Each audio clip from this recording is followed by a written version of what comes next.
오늘 하나님께서 우리들에게 주신 말씀은 요한복음 2장 9절에서 11절까지의 말씀입니다. 요한복음 2장 9절에서 11절까지의 말씀. 요한복음 2장 9절에서 11절까지의 말씀을 우리 한 목소리로 읽도록 하겠습니다. 연회장은 물로 된 포도주를 맛보고도 어디서 났는지 알지 못하되 물도온 하인들은 알더라. 연회장이 신랑을 불러 말하되 사람마다 먼저 좋은 포도주를 내고 취한 후에 낮은 것을 내거늘 그대는 지금까지 좋은 포도주를 두었도다 하니라. 예수께서 이 첫 표적을 갈릴리 가나에서 행하여 그의 영광을 나타내심에 제자들이 그를 믿으니라. 아멘. 오늘 말씀은 예수님께서 성경에 기록된 첫 번째 기적을 일으키는 장면입니다. 일명 가나 혼인잔치의 기적입니다. 이 가나 혼인잔치의 기적을 통해서 우리 하나님께서 주시는 귀한 교훈을 얻고자 합니다. 이 기적의 내용은 누구나 잘 아는 내용입니다. 포도주가 떨어진 막막한 혼인잔치에서 하인들의 순종을 통해서 물이 변하여 포도주가 되는 놀라운 기적입니다. 이 기적을 통해서 여러 가지 열매들이 맺히게 되는데 우리는 먼저 기억해야 될 것이 성경에 보면 하나님의 기적, 예수님께서 보여주신 기적, 많은 기적들이 나타나는데 그런 기적들은 항상 결실이 맺히게 된다, 열매가 있게 된다라고 하는 사실을 먼저 기억해야 될 줄로 믿습니다. 세상에서 나타나는 기적같이 보이는 거, 마술 같은 거, 마법 같은 거, 그런 거는 쇼에 불과합니다. 그렇지만 우리 주님께서 보여주시는 기적은 쇼가 아니라 그 기적을 통해서 항상 열매, 결실이 있다라는 것을 기억하시고 우리 주변에서 일어나는 기적들을 볼 때 그 기적이 어떤 선한 열매가 있다면 주님께서 주시는 기적이구나 라고 여러분 캐치하시기를 주님의 이름으로 축복합니다. 그러면 가나 혼인잔치의 기적, 예수님이 성경에 기록된 이 첫 번째 기적을 통해서 우리는 어떤 선한 열매를 찾을 수 있을까? 오늘 9절에 보면 이렇게 써 있습니다. 연회장은 물로 된 포도주를 맛보고도 어디서 났는지 알지 못하되 물떠온 하인들은 알더라 라고 의미심장한 이야기를 던지고 있습니다. 혼인잔치 책임자는 모든 것을 알아야 되는 사람입니다. 근데 연회장, 혼인잔치 책임자는 물로 된 포도주를 맛보고 나서 어디서 이것이 났는지를 몰랐다는 것입니다. 누구도 이 기적을 제대로 체험한 사람이 없었다는 것입니다. 그렇지만 물떠온 하인들은 알았다, 기적을 체험했다 라고 성경은 이야기하고 있습니다. 이 하인들은 누구입니까? 이 혼인잔치에서 소외된 사람들입니다. 모든 사람들은 혼인잔치를 즐기고 웃고 떠들고 행복해하고 까르르 까르르 웃고 있는데 거기서 철저하게 소외된 사람들, 하인들, 시키면 시키는 대로 하고 그냥 죽으면 죽어야 되고 아무 소망도 없이 살아가는 하인들, 그 시대적인 상황 속에서, 혼인잔치 상황 속에서 철저하게 기쁨과 행복과 삶의 의욕과는 배제된 사람들이 바로 하인들이었는데, 이 종들이었는데 오늘 말씀해 보니까 이 놀라운 예수님의 첫 번째 기적의 주인공은 바로 하인들이었다는 것입니다. 연회장은, 모든 사람들은 물로 된 포도주를 맛보고도 어디서 났는지 알지 못했는데 물떠온 하인들은 이 기적을 체험했더라 라고 성경은 이야기하고 있다는 것입니다. 주님의 기적은 소망 없이 사는 이 하인들에게 소망의 열매를 허락해 주셨습니다. 세상의 모든 사람들의 눈으로 생각하면 주님의 기적, 천지를 만드신 놀라우신 하나님의 기적은 세상의 가치관대로 높은 사람 순서대로 은혜가 체험될 거야, 기적이 체험될 거야, 이런 생각을 가지고 있을지 모르겠지만 성경적인 근거로 볼 때 그게 아니라는 것입니다. 우리들이 생각하는 세상적인 지위, 계급, 계층, 갑과 을의 관계, 이런 것을 따져서 높은 사람들이 주님의 기적을 체험하고 이런 하인과 같은 사람들은, 소외된 사람들은 기적을 체험치 못하고 믿음을 갖지 못하고 살아가는 그런 억울한 현실을 우리가 맞닥뜨려야 되는가? 그게 아니라는 것입니다. 세상적인 가치관, 세상적인 순서, 그거하고 관계없이 주님의 기적은 순종하는 자에게 먼저 임한다는 것을 꼭 기억하시기를 주님의 이름으로 축복합니다. 혼인잔치에 있던 그 무수히 많은 사람들, 주님의 기적을 체험한 사람이 없습니다. 주님의 기적을 본 사람이 없습니다. 깨달은 사람이 없습니다. 그렇지만 철저하게 소외되고 소망 없이 그저 눈물을 흘리면서 하인으로 태어나서, 우린 종으로 태어나서 이렇게 저주받은 인생을 살고 있는가? 죽지 못해 살고 있는 이 하인들은 예수님의 말씀에 순종하는 것을 통해 기적의 주인공들, 기적을 체험하는 아름다운 사람들이 될 수 있었다는 것입니다.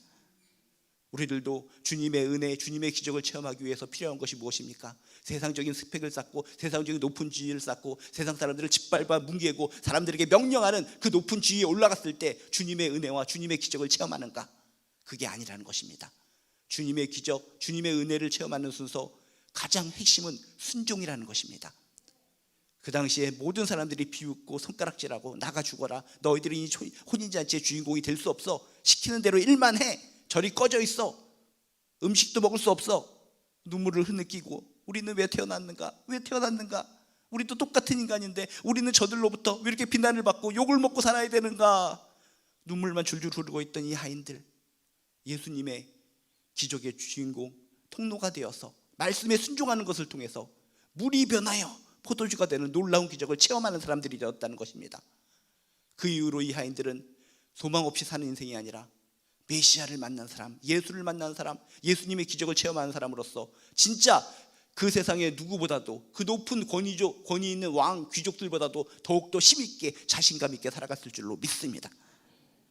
주님의 기적을 체험하고 싶으십니까? 주님의 은혜 가운데 살아가고 싶으십니까? 세상적인 가치관, 세상적인 직위를 따라 살아가는 것이 아니라 말씀 순종으로 살아가시기를 주님의 이름으로 축복합니다. 은혜는, 주님의 기적은 세상의 가치관의 순서, 세상의 직급 순서대로 오는 것이 아니라 말씀 순종의 순서대로 온다는 것을 믿으시고 항상 종의 마음으로, 하인의 심정으로 주님의 말씀을 순종하고 말씀을 마음에 새기면서 기적의 주인공들 되시기를 주님의 이름으로 축복합니다. 또한 오늘 9절을 이어서 보고 10절을 보면 이렇게 써 있습니다. 연회장이 신랑을 불러 말하되 사람마다 먼저 좋은 포도주를 내고 취한 후에 낮은 것을 내거늘 그대는 지금까지 좋은 포도주를 두었도다 라고 이야기하고 있습니다.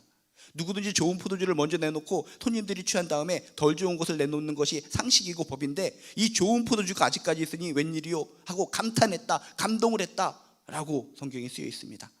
주님의 기적의 특징은 무엇인가? 특정 사람, 한 사람에게만 행복을 주는 것이 아니라 기적을 접한 모든 사람들에게 행복을 전해주는 것이 바로 주님의 기적의 특징인 것을 우리는 발견해야 될 줄로 믿습니다. 연회 책임자도 주님의 기적을 통해서 기뻐했습니다. 참석자들도 기뻐했습니다. 신랑도 기뻐했습니다. 신부된 자도 기뻐했습니다. 하인도 기뻐했습니다. 그 모습을 바라보는 예수님도 기뻐했습니다. 그 옆에서 흐뭇하게 더 웃고 있던 마리아도 있었습니다. 주님의 기적은 특정 한 사람, 소수의 사람에게만 기쁨을 주는 것이 아니라 그것을 접하고 있는 많은 사람들에게 행복을 주는 것이 주님의 기적의 특징인 것을, 주님의 기적의 열매인 것을 여러분 믿으시길 주님의 이름으로 축복합니다. 지금도 이 시대에서 주님께서 우리들에게 기적을 베풀어 주십니다. 치유의 능력을 주시고 정말 힘들고 상심한 자에게 환한 미래를 보이게 하는 놀라운 기적들을 보여주고 계십니다. 이것이 주님께서 우리에게 주신 기적이 맞을까? 체크하는 방법 중에 하나가 이겁니다. 이 기적을 통해서 나만 행복한 것인가? 우리 가족만 행복한 것인가? 특정 소수만 행복한 것인가? 그러면은 주님의 기적이 아닐 수가 있습니다. 그렇지만 이 기적을 통해서 나도 행복하고 가족도 행복하고 주변에 나를 위해서 기도해 준 자도 행복하고 주변에 있는 많은 사람들에게 선한 열매를 끼치고 영향력을 끼칠 때 주님께서 우리에게 주신 아름다운 기적이구나 체크하시고 더욱더 기쁨으로 힘있게 능력으로 하나님 붙잡고 예수 붙잡고 살아가는 저나 여러분 되시기를 주님의 이름으로 축복합니다. 성경에 나온 모든 기적들을 쭉 살펴볼 때 주님이 보여주신 기적은 특정한 사람만, 잘났다, 너는 특별하다, 한 사람에게만 주어지는 행복이 아니라 그 기적을 통해서 선한 열매가 맺힘으로 말미암아 주변의 많은 사람들이 그 기적을 통해서 소망을 얻고 희망을 얻고 기쁨의 눈물을 흘리고 항상 행복하게 살아갈 수 있는 마음가짐을 가질 수 있는 놀라운 파급력을 보여주었다는 것입니다. 기억하시기 바랍니다. 주님의 기적은 한 사람에게만 주어진 것이 아니라 그 근처에서 지켜보고 간접적으로 체험한 사람에게도 행복을 전해준다 라는 것을 기억하시면서 성경에 무수히 나온 기적들을 통해서 좋겠네, 성경에 나온 사람들은 기적을 체험하고 좋겠네, 지금 주변에 있는 간증하는 분들의 기적을 보면서 저분은 좋겠네 라고 생각하는 것이 아니라 그 아름다운 기적들이 나에게도 영향을 끼쳐서 나도 행복의 주인공이 되시기를 주님의 이름으로 축복합니다. 성경을 읽을 때마다 그 기적들이 나하고 관계없는 것이 아닙니다. 주님의 기적은 선한 열매를 끼쳐서 영향력을 끼치고 그 기적 때문에 주변에 많은 사람들에게 행복을 전해준다고 그랬지, 이 기적의 이야기를 들으면서 이것은 성경 속에 나온 기적이 아닙니다. 이 기적의 이야기를 통해서 나에게 행복이 전해질 줄로 믿습니다. 지금 우울합니다. 눈물이 납니다. 슬픔이 있습니다. 어찌 살아가야 될지 모르겠습니다. 이 기적을 통해서 이 기적의 영향력이 나에게 미침으로 말미암아 나도 행복이 전해지게 도와주시옵소서. 연회장, 연회 책임자가 그 포도주를 맛보면서 감탄을 하고 행복을 얻은 것처럼 나에게도 그 주님의 기적이 감동이 이어져서, 감탄이 이어져서 이 힘들고 어려운 세상에 감격으로 힘있게 벌떡벌떡거리는 심장을 가지고 살아갈 수 있도록 도와주시옵소서. 그런 기도 가운데 성경에 나온 모든 기적들이 나하고 관계없는 것이 아니라 나에게 행복으로 영향을 끼치는 아름다운 기적들이 되시기를 주님의 이름으로 축복합니다. 또한 11절에 보면 또 이런 내용이 나옵니다. 11절에 예수께서 이 첫 표적을 갈릴리 가나에서 행하여 그의 영광을 나타내심에 제자들이 그를 믿으니라. 특별한 이야기가 나옵니다. 제자들이 그를 믿으니라. 아니, 예수님을 따라서 졸졸 따라다녔으면 그 이전부터 예수님을 믿은 거 아닙니까? 근데 여기 보니까 또 특별하게 예수께서 이 첫 표적을 갈릴리 가나에서 행하여 그의 영광을 나타내심에 제자들이 그를 믿으니라 라고 독특하게 다시 한번 제자들이 예수님을 믿었다라고 표현하고 있습니다. 이게 뭡니까? 주님의 기적은 제자들에게 더욱더 확실한 믿음을 심어주었다는 것입니다. 그 이전까지는 예수님을 따라다녔지만 예수님을 어떻게 따라다닌 겁니까? 좋은 선생님, 훌륭한 선생님, 지금까지 이 시대에 무슨 이 많은 사람들을 우리가 봤지만, 랍비들을 봤지만은 저 어처구니 없는 사람들도 많고 그저 그럭저럭한 랍비들이 많았었는데 이분은 진짜 선생님이야. 메시아의 가능성이 있을지도 몰라. 그런 뭔가 알쏭달쏭한 믿음을 가지고 쫓아다녔는데 예수님의 기적을 통해서 믿음의 확신을 가졌다는 것입니다. 우리가 제대로 쫓아다녔구나. 이분은 그냥 좋은 선생님이 아니라, 그냥 좋은 선생님, 훌륭한 선생님 수준이 아니라 우리가 기다리던 메시아로구나, 놀라우신 분이구나, 하늘의 기적을 보이시는 분이시구나 라고 하면서 더욱더 예수님의 제자로서 확신을 가지고 믿었다는 것입니다. 주님의 이 기적은 믿음의 확신을 가져다 줍니다. 제자들에게 믿음의 확신을 가져다 준 것처럼 우리들도 주님의 기적들을 통해서 믿음의 확신이 생기게 되시기를 주님의 이름으로 축복합니다. 지금도 우리 이 세상에 무수히 많은 사람들이 믿음 생활을 한다고 하지만 알쏭달쏭한 믿음으로 주님을 따라다니는 사람들이 많이 있습니다. 이 제자들이 처음에 주님을 만나서 따라다닌다고 하지만은 그냥 알쏭달쏭한 믿음을 가지고 그저 좋으신 분이야, 그저 따라다니면은 그래도 안 따라다니는 것보다 낫겠지, 이런 심정으로 제자들이 따라다녔는데 이 기적을 자신들이 목격하는 것을 통해서 이분이 진짜 우리가 다녀야 될 진짜 주님이시구나 라고 하는 믿음의 확신을 가진 것처럼 우리도 알쏭달쏭한 믿음을 가지고 주님을 따르고 살아왔다면 성경에 나온 무수히 많은 기적의 이야기를 통해 확신을 갖게 되시기를 주님의 이름으로 축복합니다. 내가 믿는 주님은 진정 메시아로구나, 진정 그리스도구나, 진정 믿어야 될 진리의 대상이시구나, 천지를 지으신 하나님의 아들이 되시구나, 이분을 통해서 우리가 천국에 들어갈 수 있는 것이구나, 예수 그리스도의 보혈을 통해서 우리는 구원받을 수 있는 것이구나, 무수히 많은 성경에 나온 기적의 이야기를 통해, 예수님의 기적의 이야기를 통해 알쏭달쏭한 우리들의 믿음이 확실한 믿음으로 바뀌게 되시기를 주님의 이름으로 축복합니다. 예수께서 이 첫 표적을 갈릴리 가나에서 행하여 그의 영광을 나타내심에 제자들이 그를 진짜로 진심으로 확신하게 확신 또 믿고 믿었노라 라고 하는 이런 기적의 결실, 열매를 보여준 것처럼 우리도 성경 말씀을 읽을 때마다 이 모든 기적의 내용들이 그냥 그 당시에 파묻혀 있는 그냥 재미거리야, 소설처럼 그냥 우리의 마음을 콩당콩당 뛰게 하는 이야기야 라고 하는 것으로 멈추는 것이 아니라 나에게 영향을 미쳐서, 나의 믿음에 영향을 미쳐서 그런 하나하나 주님의 기적의 이야기를 들을 때마다 믿음의 확신 또 확신이 생기게 되시기를 주님의 이름으로 축복합니다. 이 세상에 무수히 많은 사람들 그저 알쏭달쏭한 믿음으로 교회나 왔다 갔다 가리고 형식적으로 예배드리며 살아갈 때 세상 사람들이 비웃습니다. 저들은 뭐 하는가, 시간 낭비하면서 믿음도 제대로 없으면서 저거 뭐 하는 거지? 그렇지만 제자들처럼 제자들이 그를 믿으니라 확실한 믿음을 가지고 눈이 반딱반딱거리면서 예수님을 따라갔을 때 그것은 시간 낭비가 아니라 1초 1초가 생명을 거는 핵심의 능력의 시간이 되었는 줄로 믿습니다. 우리들도 주님의 이런 기적의 이야기를 통해서 믿음의 확신을 갖게 되고 세상 사람들이 조롱하는 얼렁뚱땅 크리스찬으로 끝나는 것이 아니라 1초 1초 예수님을 믿고 예수님께 예배드리고 예수님께 기도하고 예수님께 찬양하는 시간이 수백만 시간보다 더욱더 소중한 보석과 같은 보물과 같은 시간으로 만들어 가시기를 주님의 이름으로 축복합니다. 예수님의 기적은 항상 선한 열매가 맺혔습니다.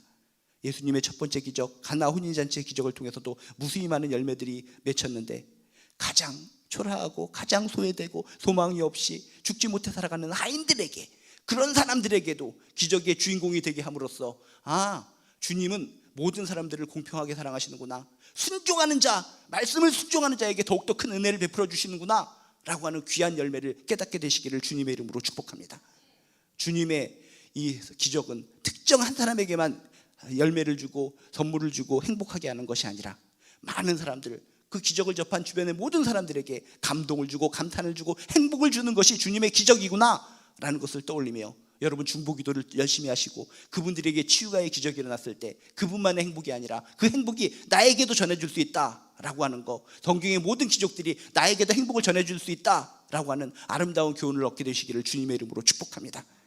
그리고 모든 이런 기적들, 성경에 나오는 기적들, 지금 일어나고 있는 모든 기적들을 통해서 주님에 대한 확신을 가지고 시간을 갖다 허비하는 그런 신앙으로 살아가는 것이 아니라 생명력 있고 보석과 같은 믿음의 신앙, 그런 아름다운 시간을 하나님께 헌신하는 모습으로 행복, 축복의 인생을 살아가는 저나 여러분 되시기를 주님의 이름으로 축원드립니다. 기도하시겠습니다. 하나님, 주님의 기적은 선한 열매가 맺힙니다. 성경에 나온 무수히 많은 기적의 이야기를 읽으면서 그냥 좋은 얘기구나 라고 생각하는 것이 아니라 오늘 말씀처럼 주님께서 주시는 열매들을 저희들이 하나씩 맺게 하여 우리 삶이 윤택해질 수 있도록 도와주시옵소서. 믿음이 강해지게 도와주시옵소서. 행복을 찾을 수 있도록 도와주시옵소서. 소망을 잃은 인생, 소망을 찾을 수 있도록 도와주시옵소서.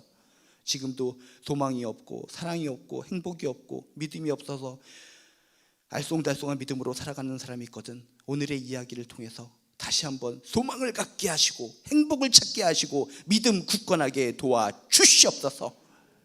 놀라운 주님의 손을 꼭 붙들고 천지를 창조하신 하나님의 손을 꼭 붙들고 오늘 하루도 힘있게 능력있게 강건하게 담대하게 살아갈 수 있도록 도와주시옵소서. 감사드리며 예수님의 이름으로 기도드리옵나이다. 아멘. 하늘에 계신 우리 아버지여, 이름이 거룩히 여김을 받으시오며 나라가 임하시오며 뜻이 하늘에서 이루어진 것 같이 땅에서도 이루어지이다. 오늘 우리에게 일용할 양식을 주시옵고 우리가 우리에게 죄 지은 자를 사하여 준 것 같이 우리 죄를 사하여 주시옵고 우리를 시험에 들게 하지 마시옵고 다만 악에서 구하시옵소서. 나라와 권세와 영광이 아버지께 영원히 있사옵나이다. 아멘. 예, 오늘 말씀 붙들고 가져나온 기도 제목 가지고 우리 마음껏 기도하다 돌아가시도록 하겠습니다. 주여 한번 부르시고 함께 기도합니다. 주여.